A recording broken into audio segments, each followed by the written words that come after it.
Good morning, or good evening, good night, good afternoon, wherever you are in the world. Welcome to my channel, and I'm Zels. First of all, I have to present myself. And if you're wondering, Zels stands for Celia. I just don't like my name very much.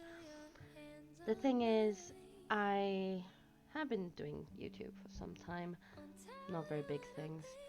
And I was thinking about making a video called Me Reading, where, if permitted, I would like to read the first chapter of Harry Potter, written by J.K Rowling, the Bloomsbury edition that I got when I was a kid from my grandmother. Published, I think it was 97? Yes, 97. I was 5 years at that time, just so you know. Best part of all the Harry Potter books? If I don't remember incorrectly, it all starts 91. That's 1 year before I was born. So just thinking that my whole life, until 16 or so, was supposedly when it all happened. Well, you can imagine a little girl in Sweden and Spain, because I lived in both places, hoped to get her own Hogwarts letter in the mail by owl. Let's just say, never happened.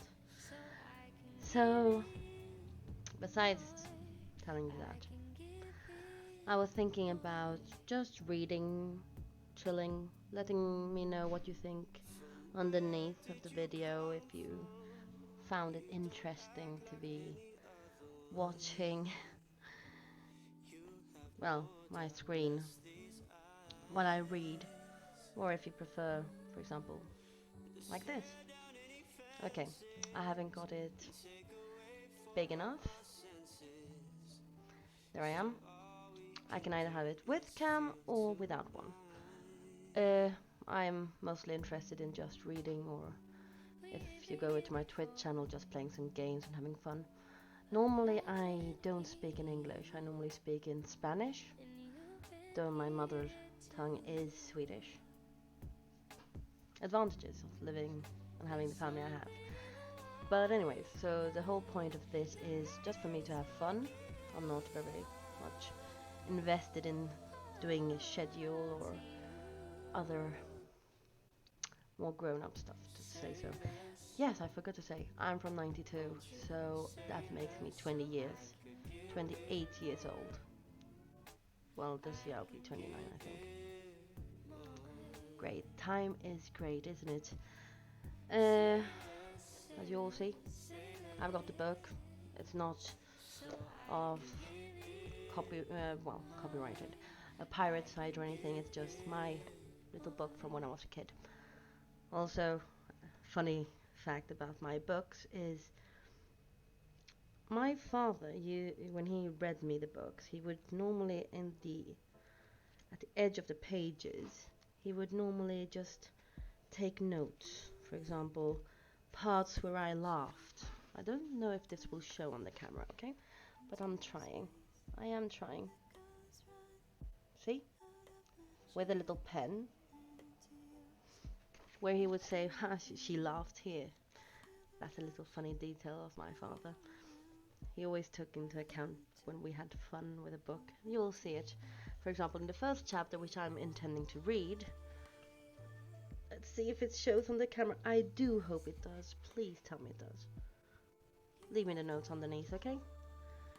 Thing is, also, if I don't remember incorrectly, he used to have pages where he would write also down which date we read them.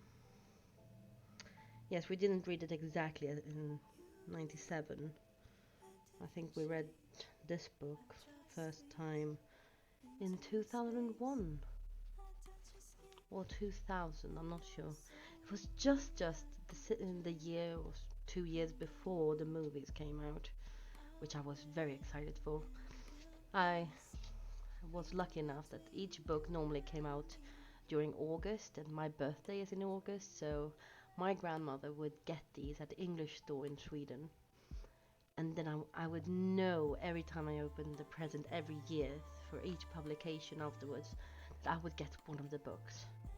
I was a bit worried at first because I thought, well, okay, the books come out in August, but when will the movies come out afterwards? Because I did like the first movie, so I was like, will the movies also come out in August? Because that would be great.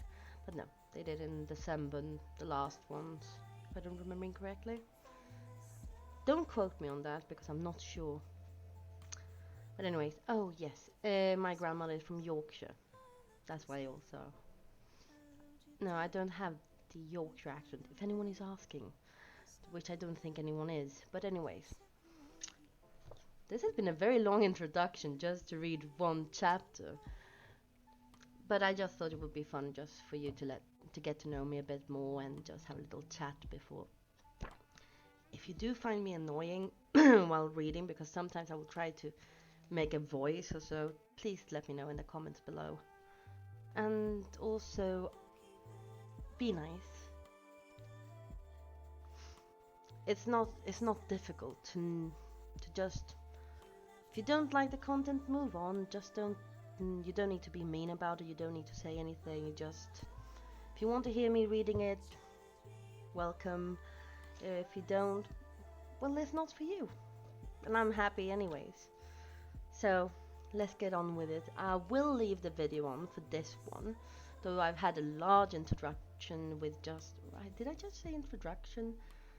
Well, okay, sometimes I get my words mingled up, but okay.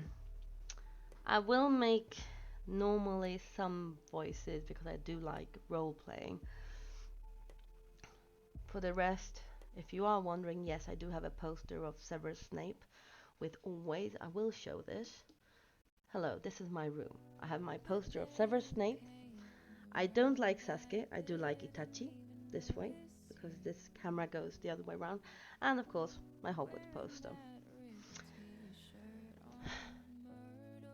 Did I just show you how nerdy I am? Not finished.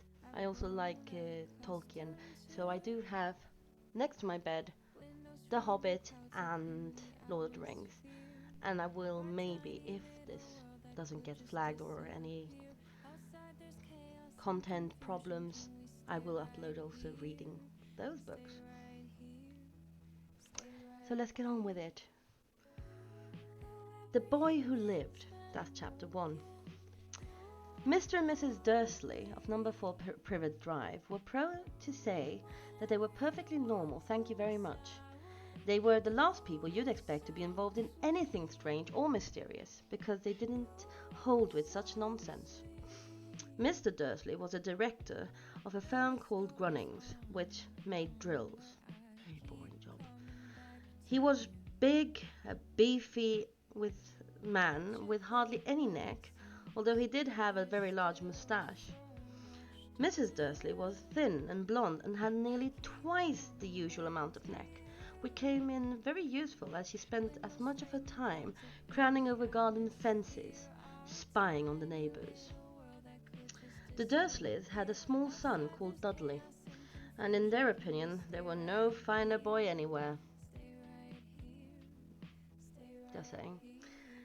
The Dursleys had everything they wanted, but they also had a secret, and their greatest fear was that somebody would discover it.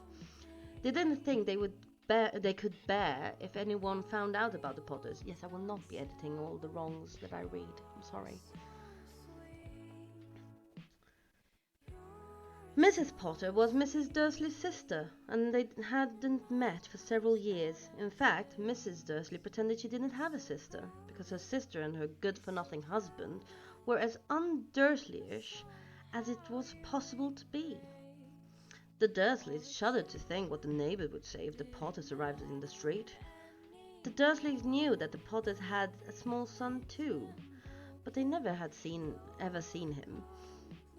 This boy was another good reason for keeping the Potters away. They didn't want Dudley mixing with a child like that. When Mrs. and Mr. and Mrs. Dursley woke up on the dull grey Tuesday, our story starts. There was nothing about the cloudy sky outside to suggest that strange and mysterious things would soon be happening all over the country. Mr. Dursley hummed as he picked up his most boring tie for work and Mrs. Dursley gossiped away happily as she rested a screaming Dudley into his high chair. None of them noticed a large tawny owl flutter past the window. At 8:30, Mr. Dursley picked up his briefcase, pecked Mrs. Dursley on the cheek, and tried to kiss Dudley goodbye, but missed, because Dudley was now having a tantrum and throwing his cereal on the walls. "Little tyke," chortled Mr. Dursley as he left the house.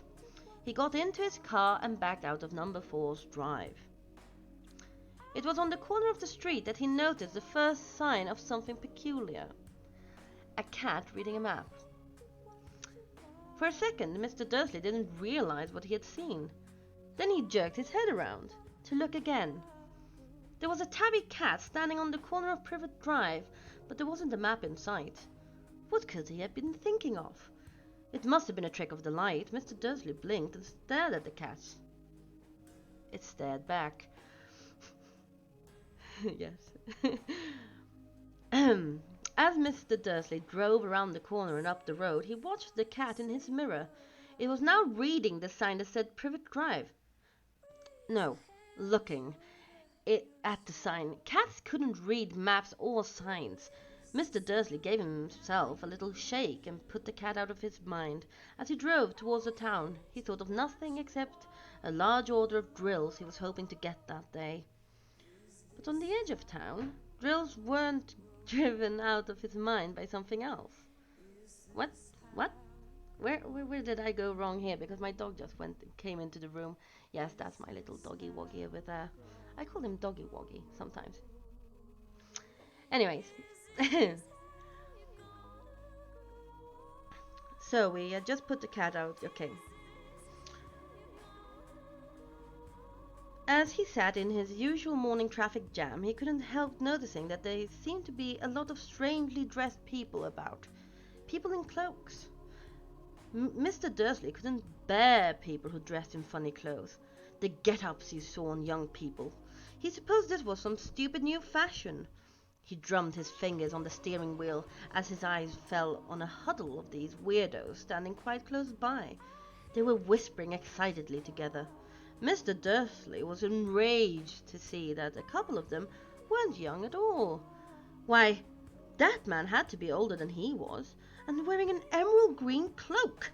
The nerve of him! But then it struck Mr. Dursley that this was probably some silly stunt. These people were obviously collecting for something. Yes, that would be it. The traffic moved on, and a few minutes later Mr. Dursley arrived at the Grunnings car park, his mind back on drills. Mr. Dursley always sat with his back to the window in his office on the 9th floor. If he hadn't, he might have found it harder to concentrate on drills that morning. He didn't see the owls swooping past in broad daylight, though people down in the street did. They pointed and gazed open-mouthed as owl after owl sped overhead. Most of them have never seen an owl even at night time. Mr. Dursley, however, had a perfectly owl-free morning. He yelled at 5 different people. He made several important telephone calls. He shouted a bit more. He was in a very good mood until lunchtime, when he thought he'd stretch his legs and walk across the road to buy himself a bun from the baker's opposite. He'd forgotten all about the people in cloaks until he passed a group of them next to the baker's.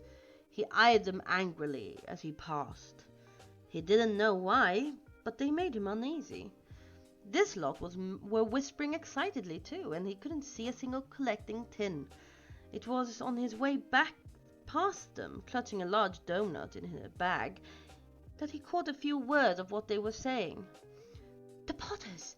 That's right, that's what I heard. Yeah, their son Harry." Mr. Dursley stopped dead. Fear flooded him. He looked back at the whisperers as if he wanted to say something to them, but thought better of it. He dashed back across the road, hurried up to his office, snapped at his secretary not to disturb him, seating his telephone, and had almost finished dialing his home number when he changed his mind. He put the receiver back down and stroked his moustache, thinking, no, he was being stupid. Potters wasn't such an unusual name. He was sure there were lots of people called Potter who had a son called Harry, Come to think of it, he wasn't even sure his nephew was called Harry. He'd never even seen the boy. It might have been Harvey or Harold. There was no point in worrying Mrs. Dursley. She always got so upset at any mention of her sister. He didn't blame her if he'd had a sister like that, but all the same, those people in cloaks. He found it a lot harder to concentrate on drills that afternoon, and when he left the building at 5 o'clock, he was still so worried that he walked straight into someone just outside the door. "Sorry," he grunted, as the tiny old man stumbled and almost fell. It was a few seconds before Mr. Dursley realized that the man was wearing a violet cloak. He didn't seem at all upset at being almost knocked to the ground. On the contrary, his face split into a wide smile, and he said in a squeaky voice that made passers-by stare, "Don't worry, my dear sir, for nothing could upset me today. Rejoice, for you know who has gone at last. Even muggles like yourself should be celebrating this happy, happy day." And the old man hugged Mr. Dursley around the middle and walked off. Mr. Dursley stood rooted to the spot. He'd been hugged by a complete stranger. He also thought he had been called Muggle, whatever that was. He was rattled. He hurried to his car and set off home, hoping he was imagining things which he had never hoped before, because he didn't approve of imagination. As he pulled into the driveway of number 4, the first thing he saw, and it didn't improve his mood, was that the tabby cat he'd spotted that morning. It was now sitting on his garden wall. He was sure it was the same one. It had the same marking around its eyes. "Shoo!" said Mr. Dursley loudly. The cat didn't move. It just gave him a stern stare back. Was this normal cat behavior, Mr. Dursley wondered. Trying to pull himself together, he let himself into the house. He was still determined not to mention anything to his wife. Mrs. Dursley had had a nice, normal day. She told him over dinner all about Mrs. Next Door's problems with her daughter, and how Dudley had learned a new word, shan't. Mr. Dursley tried to act normally. When Dudley had been put to bed, he went into his living room, and in time to catch the last report of the evening news. And finally, bird watchers everywhere have reported that the nation's owls have been behaving very unusually today. Although owls normally hunt at night, they are hardly ever seen in daylight. There have been hundreds of sightings of these birds flying in every direction since sunrise. Experts are unable to explain why the owls have suddenly changed their sleeping pattern. The newsreader allowed himself a grin. "Most mysterious. And now over to Jim McGuffin with the weather. Going to be any more showers of owls tonight, Jim?" "Well, Ted," said the weatherman, "I don't know about that, but it's not only the owls that have been acting oddly today. Viewers as far apart as Kent, Yorkshire and Dundee have been phoning in to tell me that instead of rain, I promised yesterday, they've had a downpour of shooting stars. Perhaps people have been celebrating bonfire night early. It's not until next week, folks, but I can't promise a wet night today." Mr. Dursley sat frozen in his armchair. Shooting stars all over Britain? Owls flying by in daylight? Mysterious people in cloaks all over the place? And a whisper about the Potters. Mrs. Dursley came into the living room carrying 2 cups of tea. It was no good. He'd have to say something to her. He cleared his throat nervously. "Petunia, dear, you haven't heard from your sister lately, have you?" As he had expected, Mrs. Dursley looked shocked and angry. After all, they normally pretended she didn't have a sister. "No," she said sharply. "Why?" "Funny stuff on the news," Mr. Dursley mumbled. "Owls, shooting stars, and there were a lot of funny-looking people in town today." "So?" snapped Mrs. Dursley. "Well, I just thought maybe it was something to do with, her lot." Mrs. Dursley sipped her tea through pursed lips. Mr. Dursley wondered whether he dared to tell her he'd heard the name Potter. He decided he didn't dare. Instead, he said as casually as he could, "The son, he'd be about Dudley's age now, wouldn't he?" "I suppose so," Mrs. Dursley said stiffly. "What's his name again? Howard, isn't it?" "Harry. Nasty common name, if you ask me." "Oh, yes," said Mr. Dursley, his heart sinking horribly. "Yes, I quite agree." He didn't say another word on the subject as they went upstairs to bed. While Mrs. Dursley was in the bathroom, Mr. Dursley crept to the bedroom window and peered down into the front garden. The cat was still there. It was staring down Privet Drive as though it was waiting for someone. Or something. Was he imagining things? Could all of this have anything to do with the Potters? If it did, if it got out that they were related to the pair of, well, he didn't think he could bear it. The Dursleys got into bed. Mrs. Dursley fell asleep quickly, but Mr. Dursley lay awake, turning it all over in his mind. His last comforting thought before he fell asleep was that even if the Potters were involved, there was no reason for them to come near him and Mrs. Dursley. The Potters knew very well what he and his Petunia thought about them and their kind. He couldn't see how he and Petunia could get mixed up in anything that might be going on. He yawned and turned over. It couldn't affect them. How very wrong he was. Mr.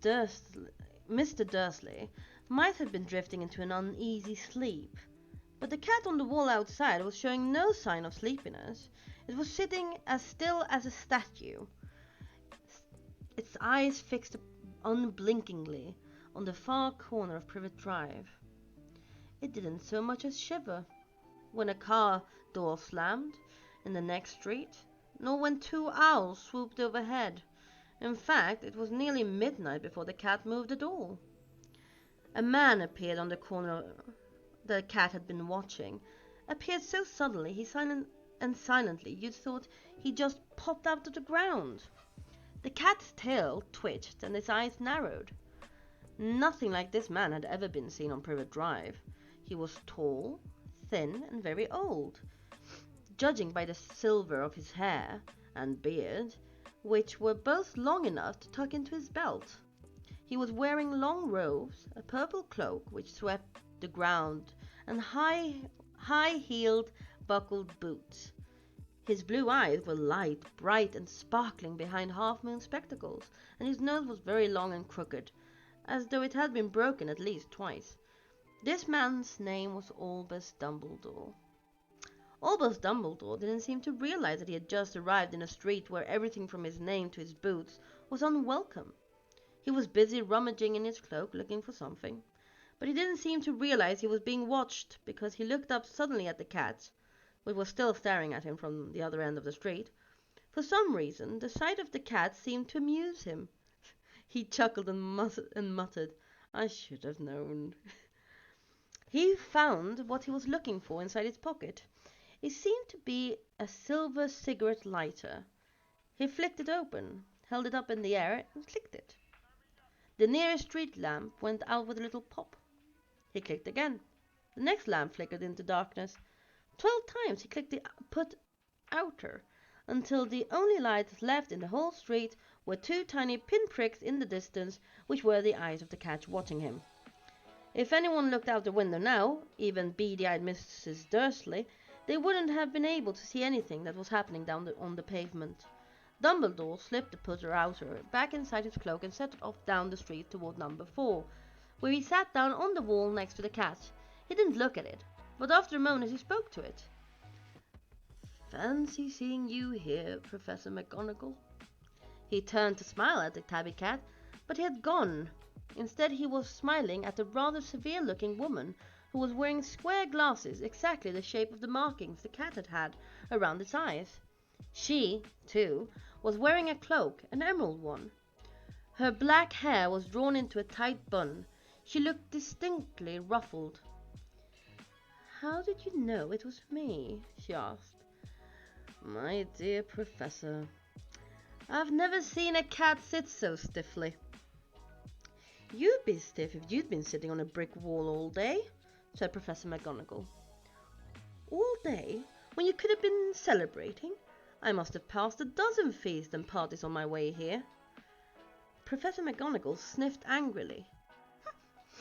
Oh yes, everyone's celebrating. All right, she said impatiently. You'd think they'd be a bit more careful, but no, even the Muggles have noticed something's going on. It was on their news. She jerked her head back at the Dursleys' dark living room window. I heard it. Flocks of owls, shooting stars. Well, they're not completely stupid. They were bound to notice something. Shooting stars down in Kent. I'll bet that was Daedalus Diggle. He never had much sense. You can't blame them, said Dumbledore gently. We've had precious little to celebrate for 11 years. I know that, said Professor McGonagall irritably. But that's not a reason to lose our heads. People are being downright careless, out on the streets in broad daylight, not even dressed in Muggle clothes, swapping rumours. She threw a sharp sideway glance at Dumbledore here, as though hoping he was going to tell her something. But he didn't, so she went on. A fine thing it would be if, on the very day you-know-who seems to have disappeared at last, the Muggles found out all about us. I suppose he really has gone, Dumbledore? It certainly seems so, said Dumbledore. We have much to be thankful for. Would you care for a sherbet lemon? A what? A sherbet lemon. They're a kind of Muggle sweet I'm rather fond of. No, thank you, said Professor McGonagall coldly, as though she didn't think this was a moment for sherbet lemons. As I say, even if you know who has gone... My dear Professor, surely a sensible person like yourself can call him by his name. All this you-know-who nonsense. For 11 years I have been trying to persuade people to call him by his proper name. Voldemort. Professor McGonagall flinched. But Dumbledore, who was unsticking,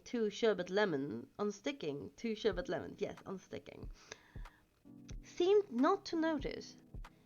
It all gets so confusing if we keep saying, you know who. I have never seen any reason to be frightened of saying Voldemort's name. I know you haven't, said Professor McGonagall, sounding half exasperated, half admiring. But you're different. Everyone knows you're the only one you know. Oh, all right. Voldemort was frightened of.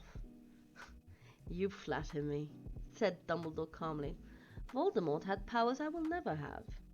Only because you're too, well, noble to use them. His luck is dark. I haven't blushed so much since Madame Pomfrey told me she liked my new earmuffs. Sorry. Professor McGonagall shot a sharp look at Dumbledore and said, The owls are nothing to the rumours that are flying around. You know what everyone's saying? About why he's disappeared. About what finally stopped him. It seemed that Professor McGonagall had reached the point she on a cold, hard wall all day. What? Okay, sorry, I jumped there. Had reached the point she was most anxious to discuss. The real reason she had been waiting on a cold, hard wall all day. For neither as a cat nor as a woman had she fixed Dumbledore with such a piercing stare as she did now. It was plain that whatever everyone was saying, she was not going to believe until Dumbledore told her it was true. Dumbledore, however, was choosing another sherbet lemon and did not answer. What they're saying, she pressed on, is that last night Voldemort turned up in Godric's Hollow. He went to find the Potters. The rumor is that Lily and James Potter are that they're dead. Dumbledore bowed his head. Professor McGonagall gasped. Lily and James? I can't believe it. I didn't want to believe it. Oh, Albus. Dumbledore reached out and patted her on the shoulder. I know, he said heavily. Professor McGonagall's voice trembled as she went on. That's not all. They're saying that he tried to kill the Potter's son, Harry. But he couldn't. He couldn't kill the little boy. No one knows why or how, but they're saying that when he couldn't kill Harry Potter, Voldemort's power somehow broke. That's why he's gone. Dumbledore nodded glumly. It's it's true, faltered Professor McGonagall. After all he's done, all the people he's killed, he couldn't kill a little boy. It's just astounding. Of all the things to stop him. But how in the name of heaven did Harry survive? We can only guess, said Dumbledore. We may never know. Professor McGonagall pulled out a lace handkerchief and dabbed her eyes beneath her spectacles. Dumbledore gave a great sniff as he took a golden watch from his pocket and examined it. It was a very odd watch. It had 12 hands, but no numbers. Instead, little planets were moving around the edges. Well, the edge, sorry. It must have made sense to Dumbledore, though, because he put it back in his pocket and said, Hagrid's late. I suppose it was he who told you I'd be here, by the way. Yes, said Professor McGonagall. And I don't suppose you're going to tell me why you're here, of all places? I've come to bring Harry to his aunt and uncle. They're the only family he has left now. You don't mean... You can't mean the people who live here, cried Professor McGonagall, jumping to her feet and pointing at number 4. Dumbledore, you can't! I've been watching them all day. You couldn't find 2 people who are less like us. And they've got this son. I saw him kicking his mother all the way up the street, screaming for sweets. Harry Potter, come and live here. It's the best place for him, said Dumbledore firmly. His aunt and uncle will be able to explain everything to him when he's older. I've written them a letter. A letter! Repeated Professor McGonagall faintly, sticking back down on the wall. Really, Dumbledore, you think you can explain all this in a letter? These people will never understand him. He'll be famous, a legend. I wouldn't be surprised if today was known as Harry Potter Day in the future. There will be books written about him. Every child in our world will know his name. Exactly, said Dumbledore, looking very seriously over the top of his half-moon glasses. It would be enough to turn anybody's head. Famous before he could walk and talk. Famous for something he wouldn't even remember. Can't you see how much better off he'll be growing up away from all that until he's ready to take it? Professor McGonagall opened her mouth, changed her mind, swallowed, and then said, Yes. Yes, you're right, of course. But how is the boy getting here, Dumbledore? She eyed his cloak suddenly, as though she thought he might be hiding Harry underneath it. Hagrid's bringing him. You think it wise to trust Hagrid with something so important as this? I would trust Hagrid with my life, said Dumbledore. I'm not saying his heart isn't in the right place, said Professor McGonagall grudgingly. But you can't pretend he's not careless. He does tend to... What was that? A low rumbling sound had broken the silence around them. It grew steadily louder as they looked up and down the street for some sign of a headlight. It swelled into a roar as they both looked up at the sky, as a huge motorbike fell out of the air and landed on the road in front of them. If the motorbike was huge, it was nothing to the man sitting astride it. He was almost twice as tall as a normal man and at least 5 times as wide. He looked simply too big to be allowed, and so wild. Long tangles of bushy black hair and beard hid most of his face. He had hands the size of dustbin lids, and his feet in their leather boots were like baby dolphins. In his vast muscular arms he was holding a bundle of blankets. Hagrid, said Dumbledore, sounding relieved. At last. And where did you get that motorbike? I borrowed it, Professor Dumbledore, sir, said the giant, climbing carefully off the motorbike as he spoke. Young Sirius Black lent it to me. I've got him, sir. No problems, were there? No, sir. House was almost destroyed, but I got him out all right before the muggles started swarming around. He was asleep as we was flying over Bristol. I'm sorry I can't do the accent of Hagrid. I'm trying. Dumbledore and the Professor McGonagall bent forward over to the bundle of blankets inside. Just visible was a baby boy, fast asleep. Under a tuft of jet black hair over his forehead, they could see a curiously shaped cut, like a bolt of lightning. Is that whispered Professor McGonagall. Yes, said Dumbledore. He'll have that scar forever.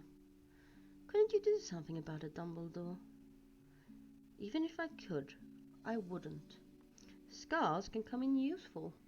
I have one myself, above my left knee, which is a perfect map of the London Underground. Well, give him here, Hagrid. We'd better get this over with. Dumbledore took Harry in his arms and turned towards the Dursley Hall. Could I say goodbye to him, sir? Asked Hagrid.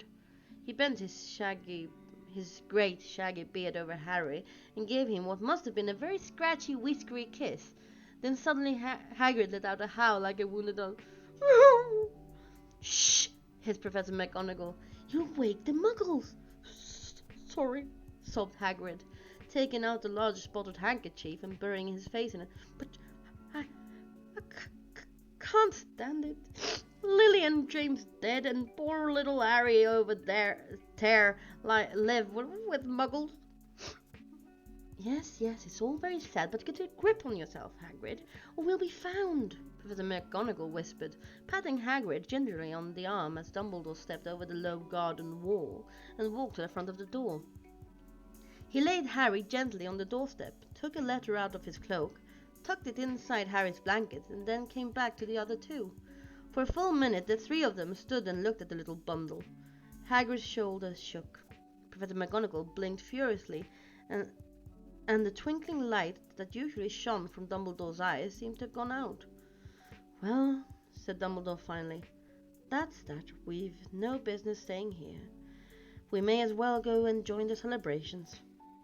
Yeah, said Hagrid in a very muffled voice. I'll be taking Sirius's bike back. Good night, Professor McGonagall. Professor Dumbledore, sir. Wiping his streaming eyes on his jacket sleeve, Hagrid swung himself on the motorbike and kicked the engine into life. With a roar, it rose into the air and off into the night. I shall see you soon, I expect, Professor McGonagall, said Dumbledore, nodding to her. Professor McGonagall blew her nose in reply.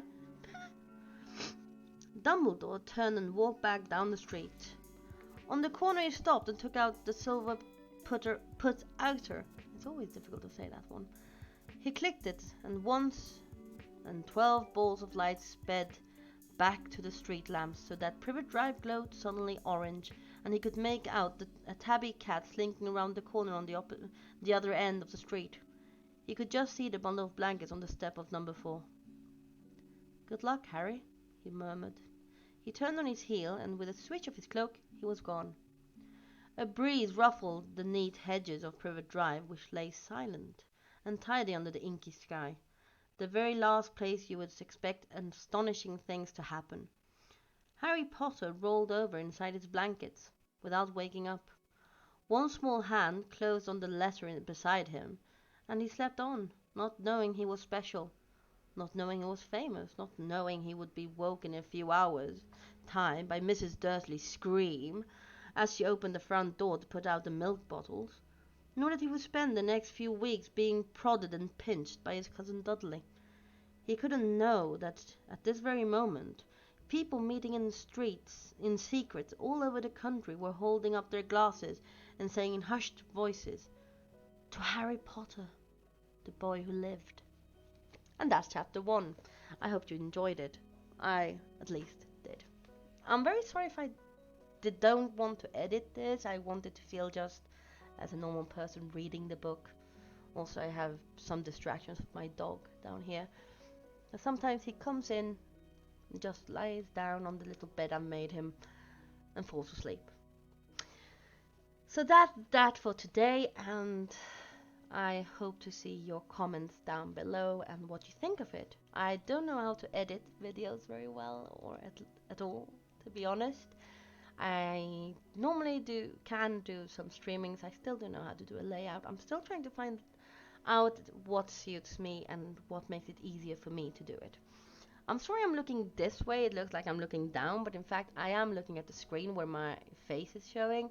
Well, I should be looking up at the camera, which I normally forget to do. And also the camera goes the other way, so I don't know exactly which way my hair is going, so I'm getting my hair all over my eyes, and I got a cold. So there are a lot of things going on here. Anyways, I hope you enjoy. If you're a Spanish listener, write it down in the comments. If you want me to translate or anything, that will be more difficult because translating a whole book while reading it is a bit difficult. For the rest of the things, well, I don't have very much to say. If you have any comments, suggestions, or